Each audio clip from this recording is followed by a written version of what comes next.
They didn't just think I was a failure. That night, my family made sure everyone at my brother's engagement dinner knew it. I sat quietly at the table, napkin on my knees, while my father laughed about my lost years. My brother smirked, and my mother nodded like it was fact. I didn't interrupt. I didn't defend myself. Then his fiancée leaned closer and whispered, "Wait, you're—" The room went still. Even my mother froze. Before I tell you what happened next, tap like, comment where you're listening from, and share if your family ever underestimated you, because that silence changed everything in that exact moment.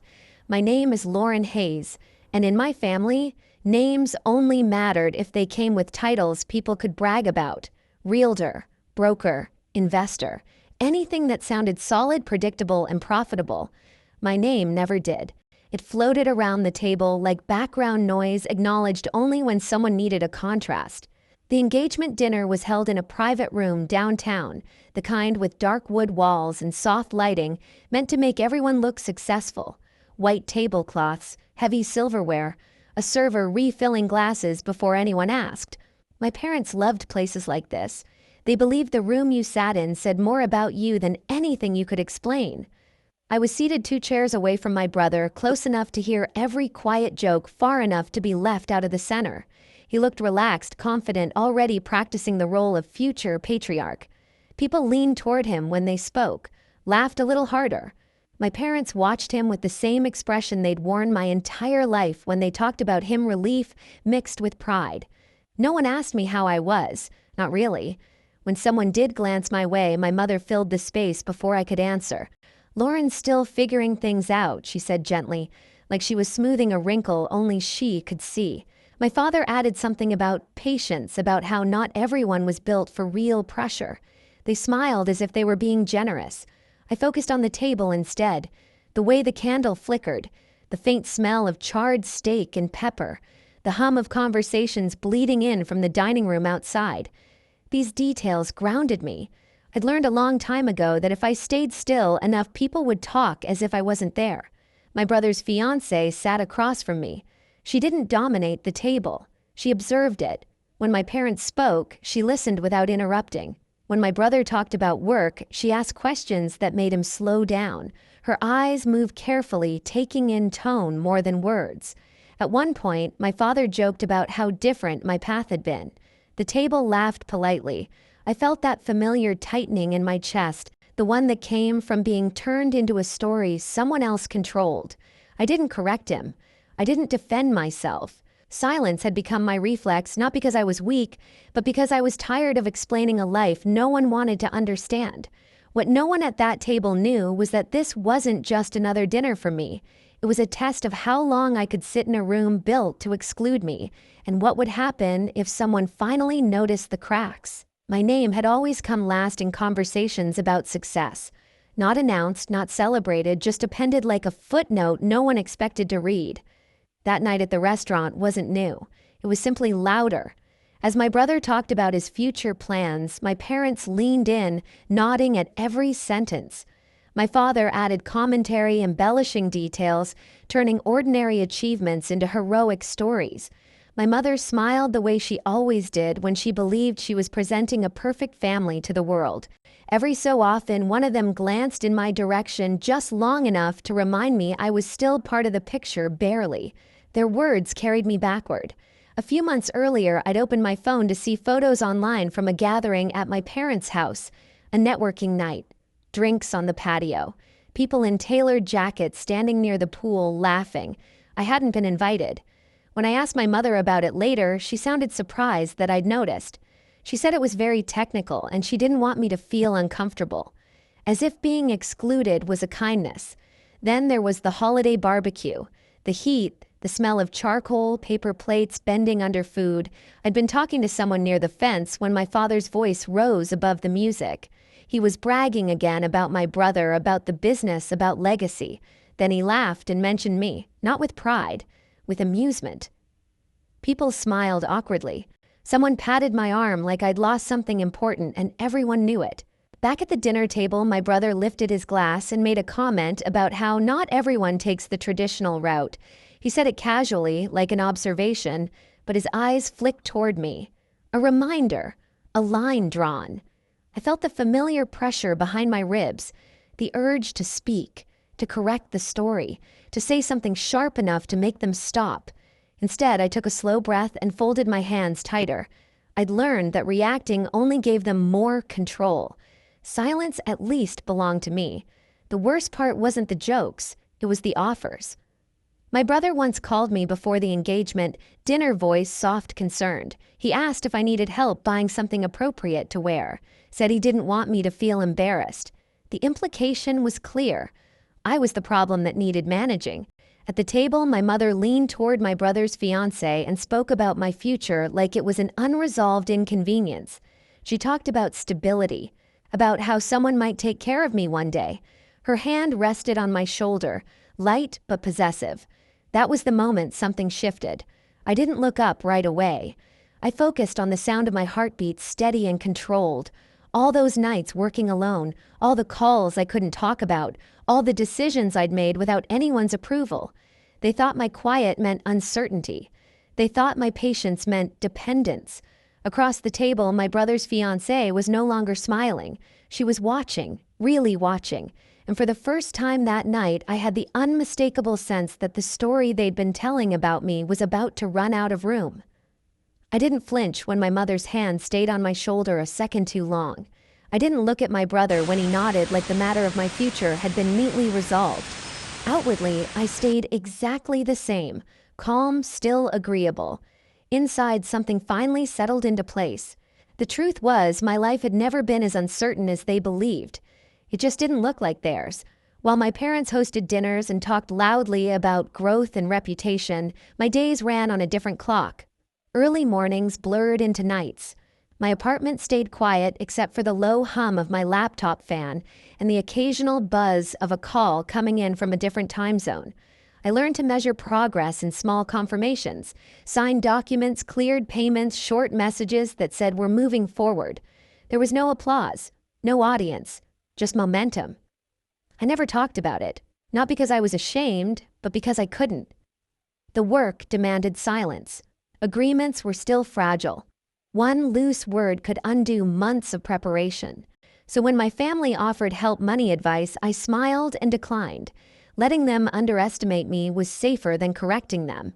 That night at the restaurant, as conversation flowed around me, I realized how deeply they'd mistaken restraint for weakness. They saw my rented apartment as proof I'd failed. They saw my simple clothes as surrender. They didn't see the discipline it took to live quietly while building something that couldn't afford distractions. My brother leaned back in his chair, satisfied. My father ordered another round. My mother talked about future holidays, already planning who would sit where. They were comfortable, certain. I felt the shift before anything was said. Across the table, my brother's fiancée had stopped engaging with the family's stories. Her gaze returned to me again and again, thoughtful, focused. She wasn't listening to the words anymore. She was watching the pauses, the moments when I chose not to speak, the way I didn't rush to defend myself. I'd seen that look before On calls where people realized they'd made the wrong assumptions. For the first time all evening, I let myself breathe a little deeper. Not because I expected rescue, not because I needed validation, but because I understood something they didn't control doesn't always announce itself. Sometimes it waits. The dinner continued, but the balance had already changed. My parents were still talking, still performing. My brother was still confident, yet there was a growing tension beneath the surface, like a quiet wire pulled too tight. I stayed seated. I stayed silent. Not because I had nowhere else to be, but because I knew exactly when it would matter to stand up.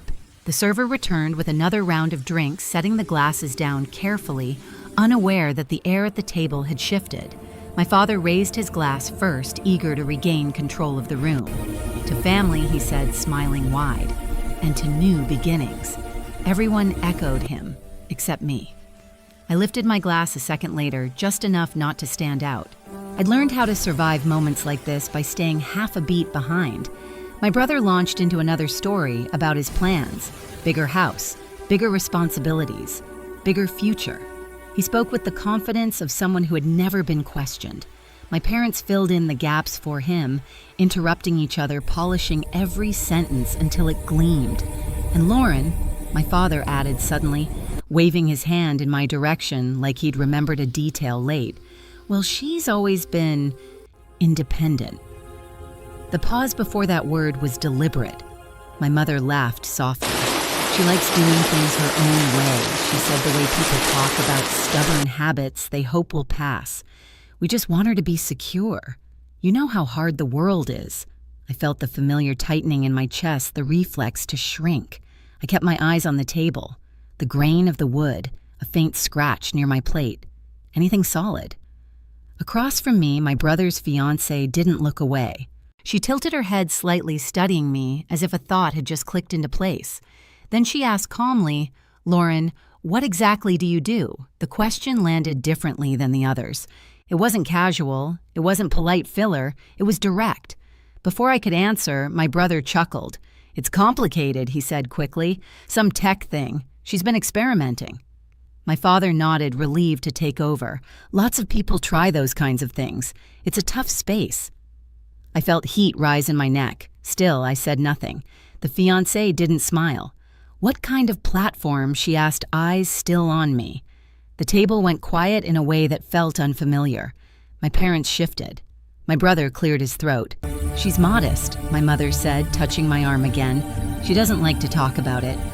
That was when the fiancé leaned in, slightly lowering her voice, not enough to be secret, but enough to change the tone.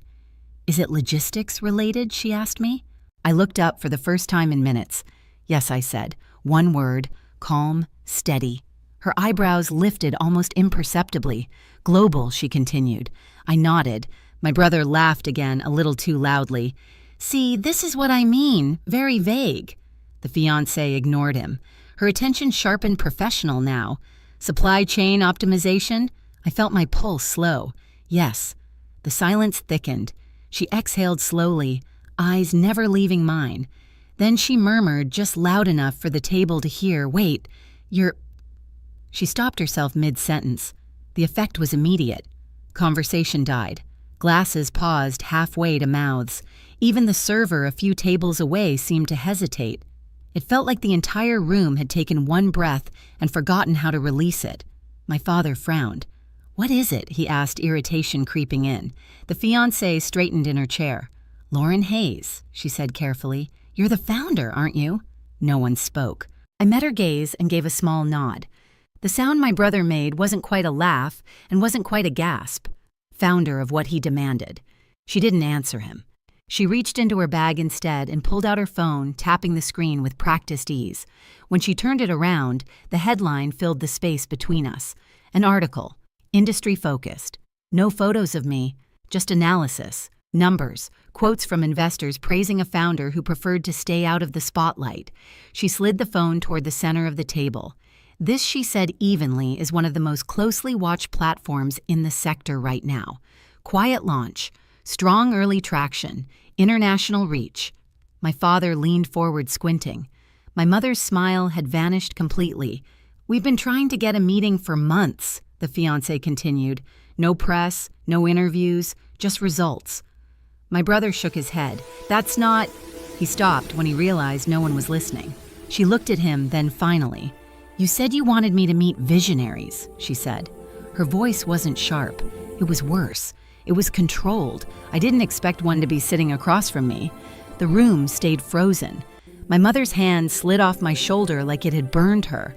Her mouth opened, then closed. She tried again, but no words came out. My father straightened, color draining from his face. "Why didn't you tell us?" he asked.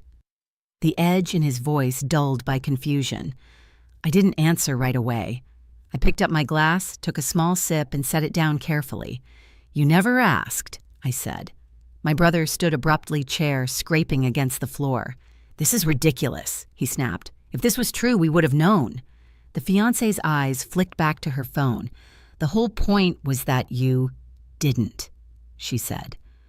Something in my brother's expression cracked. Not anger. Fear. Around us, the restaurant noise slowly crept back, but our table remained isolated like we were encased in glass. People were staring now, whispering. I felt oddly detached, calm in a way I hadn't expected. I didn't hide it to prove anything. I said, my voice steady. I hid it because I didn't need approval. My father swallowed. My mother stared at the tablecloth, fingers clenched tight. I stood smoothing my napkin before placing it beside my plate. The movement felt ceremonial final. "I should go," I said, glancing at the fiancé. "It was nice to meet you." She nodded, once respect clear in her expression. I didn't look at my family again. I didn't need to. As I walked out of the private room, the silence followed me. Not the familiar silence of dismissal. This one was heavy, uncomfortable, earned. Behind me, no one spoke. And for the first time in my life, that silence felt like justice. I didn't rush when I left the restaurant. The night air felt cooler than it should have, brushing against my skin like a reset. I walked a block before stopping, letting the noise fade behind me. My phone buzzed once in my hand. I didn't look at it. For years, I'd imagined this moment ending with shouting or apologies. Instead, it ended with nothing. And somehow, that was heavier. In the days that followed, the silence held. No family group messages, no carefully worded texts pretending nothing had happened. When my mother finally called, her voice was unsteady. She asked questions that sounded more like attempts to regain footing than genuine curiosity. I answered politely. Briefly, I didn't fill the gaps for her anymore. My brother never reached out. I heard through someone else that the engagement dinner became awkward in retellings the story edited to protect pride. I let it be rewritten. I didn't need credit. I needed distance. What surprised me most was how light everything felt once I stopped carrying their expectations. My work continued. Calls, decisions, progress. Nothing had changed there. What changed was the quiet inside me, the constant bracing, the urge to prove something to people who had already decided who I was. I realized then that resolution doesn't always look like reconciliation. Sometimes it looks like clarity, like knowing where you end and where other people's opinions begin. I didn't lose my family that night. I lost the version of myself that kept shrinking to fit into their stream. And I didn't miss her at all. I used to think being accepted by my family would finally make me feel whole. Now I know that understanding myself mattered more than earning a seat at their table. That night didn't change who I was, it revealed it. If you've ever been underestimated by the people who were supposed to see you best, you're not alone. Share where you're listening from and tell me what helped you stand your ground. And if stories like this matter to you, subscribe so you don't miss the next one.